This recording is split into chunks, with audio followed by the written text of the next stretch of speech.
The Nature Photo Guys podcast is brought to you by our friends at the Camera Store, located in Calgary, Alberta, Canada. It's our go-to spot for everything photography and video. Whether you're just starting out or you're a seasoned pro, the Camera Store has what you need. And the best part, they ship right across Canada with free shipping on most orders over $99. The Camera Store is a legendary name in photography, so make sure to check them out today at camerastore.com.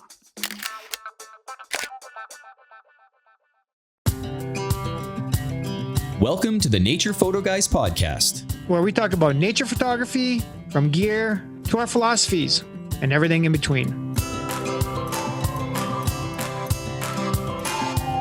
So grab a cup of coffee, sit back and relax. You're listening to Joe Desjardins and Chris Gibbs, the Nature Photo Guys.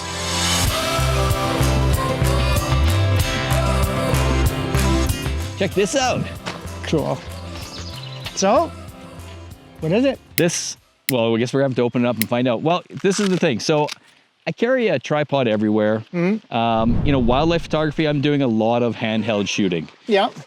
Lately, I've been doing a bit of video, and obviously we want to get as stable as possible. Yeah.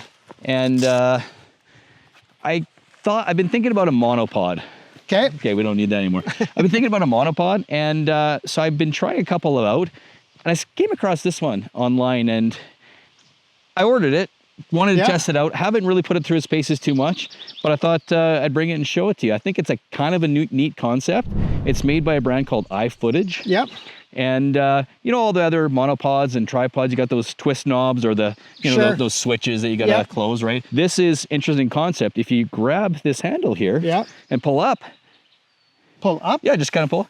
Oh. That's how it extends. So it'll lock anywhere. Any height. Ooh, I like this. Yeah. So crazy. The cool part is it's got these legs at the bottom. Yeah, I mean, look how high it goes.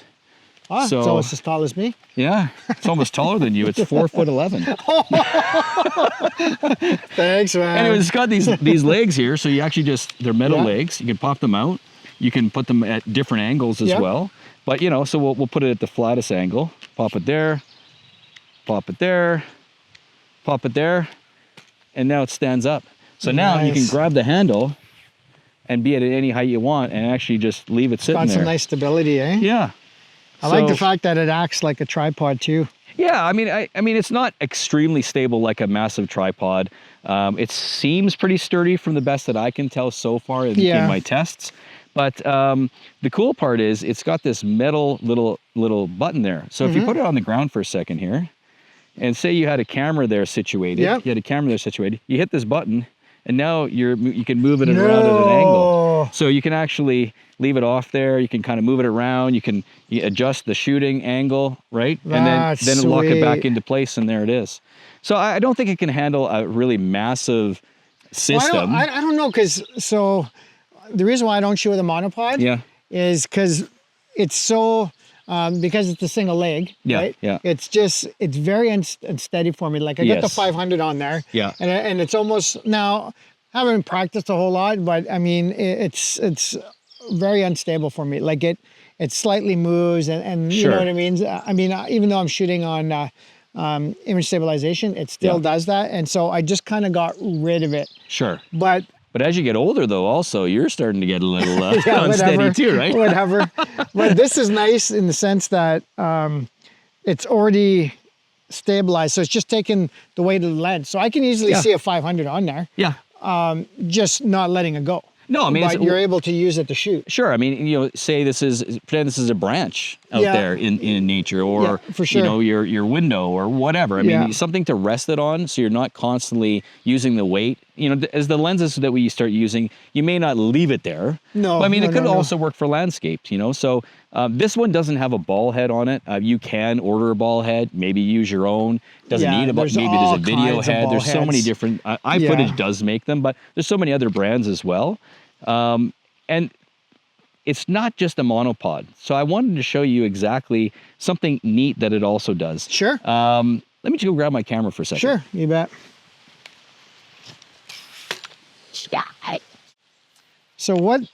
So this says lock. Yeah, I'll show you that right now. Is that what you're going to show me? Betcha. Okay. So I got the camera here. So the cool part is it's got this locking mechanism. Here, let you hold that for a second. So if you pull down here, and this pops off. So now we can actually screw that right to the bottom. You're not screwing the whole monopod. Yeah. So now we've screwed the I don't know, what would you call that? Like a base plate? Base plate, yeah, I guess so, eh? And then you just basically pop that back in there, and then now we're connected. Okay. So now you're connected. You can just move this up and down, whatever height you need. For sure. And it's pretty sweet.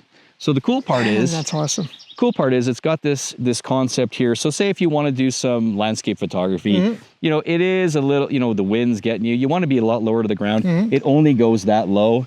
So in a pinch, can you do some landscape photography? Sure. Sure. So this is what you do. Hand holding, shooting, right? You could, but I mean, the other option here is to do this. So you release the clip there. Sure. So I'll get you to hold that for a second here. And then without dropping it. And then you go down here and you release the other clip, which is the same clip. So you put the monopod aside, and then you take this, put the base plate into this clip. Just that easy. Just that easy. And you take the base plate and put it into this clip. Works really good. Let me see. Let me see. So you're saying, I think you got to line up the spigots. There you go. Then you pop that up, and now you put it on the ground. So now you can be, I mean, it's a little short, but hey, sweet. A lot of the landscape photography that I like to do, I like to be low on the ground with a lot of foreground in play. So in a pinch, you could pretty much still do some landscape photography along the rocks of the river or any low content, right? So this is where the ball head would come into play. Yeah. Because now you can tilt and move and level off. Because you're not level, really. I mean, you're level based on the ground that you're sitting on at the moment in time. Yeah, for sure. Right? So, there's zero adjustment there. Zero. So a nice small ball head would work for that. Yeah, I think so. So, I mean, we all definitely have like the odd little travel ball head or whatever that you can use. But in this situation... Oh, hang on. Look at this. Oh, does it lock in place at an angle? Oh, see? Kinda? See what we discovered? Look at this. Even I didn't know that. I just got it. See? Oh, it's not. No, it's not perfect. But you know what? It certainly will work in a pinch. Okay. Now, why there's a plus and a minus here? What does this do? I think that's the... does it lock in place? Oh, it locks in place there. There you go. Look at that. I didn't even know that. It's getting even better. This is awesome. Okay. So yeah, you could go like that and then lock it into place. Sure. And you know, the other thing is if you're too low to the ground, don't forget the legs, you know, true enough, raise up a little bit here. Yeah. So you can, I mean, it's, as we know, like, I mean, as you make it a little, it's not as, it's almost top heavy now. So you got to kind of balance the legs out a little bit, but get a little height. Then you get the ball head back in place. Right. I know it's kind of silly in a concept that, not you know, really. if you have another tripod that you'd be low to the ground, but if you're in a travel situation, you just want to bring a little monopod with you that, you know, for wildlife photography, but you want to catch the odd landscape shot, it kind of does what it needs to do. I think so. I mean, especially in a travel situation. You can put this on a tabletop. Oh, sure. And record yourself. Yes, that's true. You know, while you're doing... or even, you know, if you're blogging or whatever, you can even like... Oh, true enough, do the blogging thing. So it's kind of a one-stop shop almost in a way for that kind of thing. I mean, it's not an ideal scenario, but to me, this is the most interesting and intriguing and kind of one-stop shop for a monopod that you can really get. Yeah, without the clips, you know, it's got the stand. Now, the other thing is you don't, here, I'll get you to hold that for a second. We'll grab the monopod. You don't actually need... you know, the base on there. It does have the ability, you can take the tab off the bottom of here, and it does have the ability to still just use it as a monopod without the feet. So you can still get that situation in play as well. So this part comes off? Yeah, that unscrews there. So the little red button there. Let's do that. So this unscrews, okay. Yeah, and then you can screw it onto here. Oh, okay. Nice. And now you got basically a little stable foot, right? I wonder if that's a standard thread because, you know, you can get the feet, like the spiked feet and rubber. Maybe you can add a spike attachment. Yeah, because that's a little... Oh, you never know. Yeah, but they do have the spikes, right? Yeah, you know, that you can attach. I mean, even for example, like even if you're a sports shooter, you know, you can use that on the field of a football field. Man, I like how fast that goes up and down. Yeah. That is absolutely wicked. It's not that heavy. Like just the pole alone. For sure. It's not bad. So I don't know. I think I've been looking at them a bunch lately, and I think this one probably fits all the bills for me because it does so many different things. There are probably lots of different monopods out there. I know there's a few different brands that have the same similar concept. But but this is for nice. me, I think this situation seems to work quite well. This is the iFootage Cobra 3 Strike, model number A150S-3. Very cool, man. So yeah, so I mean, again, first impressions. I don't use a monopod. I haven't. But, you know, as I'm, you know, getting a little older, not as old as this guy. No, older. Look at. Oh, we can use a walking stick. Perfect. Well, just what you need. Yeah, there you go. So I don't know. I mean, you know, just the ability to have a little bit more stable. You know, you can connect. You can put your camera on there. You can do a little bit of video panning with it. A little bit of movement there. You know, keep it at the same level. Otherwise, you're panning, kind of moving a little bit. It doesn't. I like the ability if you're shooting wildlife to just get down as soon as possible. So be able to disconnect it off there. Anyways, the first impression to me, I think it would be good. I'd like to try it in the field a bit. Yeah. And just to see exactly a little bit more use. But, you know. Well, you're going on a big trip there. I am, yeah, exactly. So we'll check it out and see how it goes. And I'd be really interested to see, especially if you're doing the landscape stuff among the rocks and everything else, right? So. Yeah, for sure. So. Well, cool, man. Anyways, just another option out there for everybody. Sounds good. Yeah, let us know how it works out. Will do. Absolutely. I may be grabbing one of these puppies too for shooting the longer lenses because, it gets a little tiring holding the 500 all the time, you know, and a lot of times you miss the stuff because it's getting you're getting too tired, right? And then you're bringing it up just to have it there. Just holding it. Well, there's a lot of waiting in wildlife photography, right? Sometimes you're waiting for an elk to come out of the trees or whatever. To be able to just hold it there, okay, ready? Oh, you know, and now you're ready. You don't have to have it down by your side. By the time you bring your lens up, you know, sometimes that extra second does matter. So be able to have it angled there, just holding it, and when you're ready, grab it. You know, it's pretty neat. This will be a good test in October too. On one of our big trips there too. So yeah, and you know what I was thinking also, I think that'd be you know, the winter I think would be a good scenario to test this into, and only because how does it handle in our Canadian winters? Yeah, for sure. In the 40, like minus 40, minus 30s, that stretching scenario. Exactly, snow and rain, right? Like snow. Does it get locked up? Ice, that kind of stuff. But you know, there's a lot of scenarios with those the knobs and the switches. They're kind of get finicky in the winter cold as well. So I don't know, just something else to try, and you know, I think there's a lot of possibilities for this. Yeah, so. You betcha. Yeah. Well, thanks for showing us, Chris. Yeah, first impressions. First time I seen this, I kind of knew you were getting something like this. Yeah, it said like the fully adjustable. And I think this is going to be a game changer as far as shooting the larger lenses, because I myself, you know. I like to shoot standing, but I also like to get down to the ground quick. Yeah.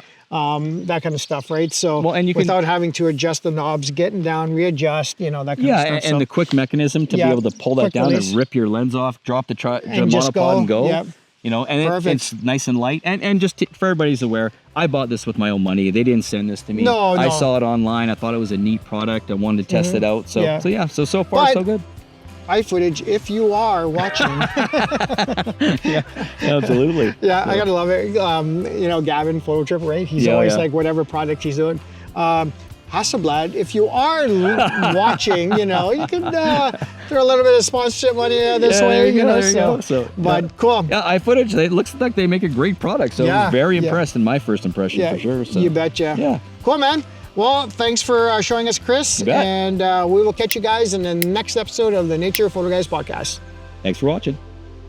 So go ahead. No, let's do that one more time. Check this bad boy out. I'm gonna do a cool this time. Okay, go. Check this out. Oh, one-handed grab, buddy. Try it again. Okay. Check this bad boy out. Just about begged me. So what do you got there, Chris? Well. Wow, that was really good acting. Before we wrap up, we'd like to thank the Camera Store for supporting the Nature Photo Guys podcast. They're a legendary name in photography, and their support helps us keep bringing you these episodes. Don't forget to check them out at thecamerastore.com for all your photography and video needs. Thanks for joining us on the Nature Photo Guys podcast. If you have any questions, contact us at info@thenaturePhotoGuys.ca or message us on Facebook and Instagram at The Nature Photo Guys Podcast. Visit YouTube and subscribe to our channel to watch all our latest videos. Or follow and listen to our latest podcast on Apple Podcasts, Spotify, or on our website at thenaturePhotoGuys.ca. We'll catch you next time on The Nature Photo Guys Podcast.